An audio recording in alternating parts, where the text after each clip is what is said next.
Saya akan menelisiknya eksklusif.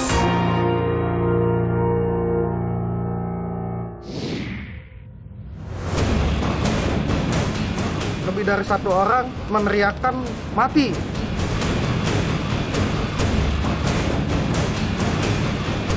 Saya yakin ada dalang di belakang permasalahan ini.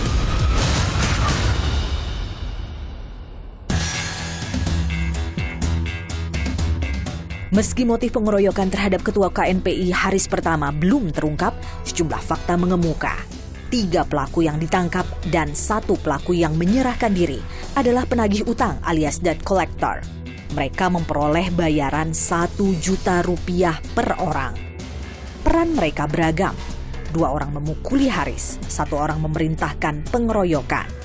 Meski polisi menyatakan pengeroyokan tak terkait utang piutang. Hal ini diakui pula oleh korban.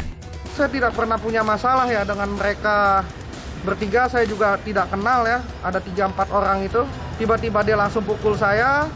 Saya yakin itu adalah orang oknum-oknum yang disuruh seseorang untuk menghabisi nyawa saya. Jadi kalau keterkaitan karena KNPI sedang menangani beberapa kasus ya, ada kasus suap pajak, ada juga kasus penyerobotan lahan hutan oleh beberapa perusahaan ya, dan juga ada juga kasus tentang SARA ya. Tapi saya tidak mau spekulasi. Haris Pertama memang tengah dikaitkan dalam isu-isu terkini.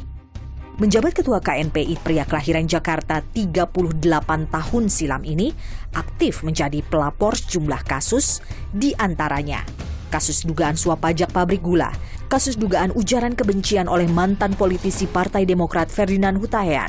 Ada pula kasus dugaan ujaran kebencian yang dilakukan Permadi Arya alias Abu Janda. Sementara itu, Haris Pertama juga dikenal kerap kritis di internal organisasi KNPI dan juga di partainya, Golkar. Misteri kematian aktivis yang menyisakan tanya juga terjadi pada 2019 silam di Sumatera Utara. Golfrit Siregar, aktivis wahana lingkungan hidup Indonesia (WALHI), ditemukan tewas di bawah jembatan layang Jamin Ginting Medan, Sumatera Utara. Golfrit menderita luka hanya di kepala, tetapi tidak ada lecet sedikit pun di tubuhnya. Motor yang dikendarai Golfrit juga masih dalam keadaan utuh. WALHI Sumatera Utara meyakini ada yang janggal dari kematian aktivis Golfrit yang dikatakan tewas akibat kecelakaan tunggal sepeda motor. Kita meminta kepada pihak polisian untuk lebih serius menangani kasus ini karena dugaan kita ada penganiayaan ataupun ada ancaman untuk melakukan pembunuhan. Semasa hidupnya korban ada pernah diancam atau di apa? Nah, kita sering mendapatkan ancaman-ancaman dari pihak luar yang korporasi-korporasi yang merusak lingkungan, tetapi itu kita abaikan. Ya, kita abaikan, itu biasa kerjaan aktivis memang begitu selama ini. Namun, Polda Sumatera Utara menyatakan Golfrit tewas karena kecelakaan tunggal. Laka tunggal.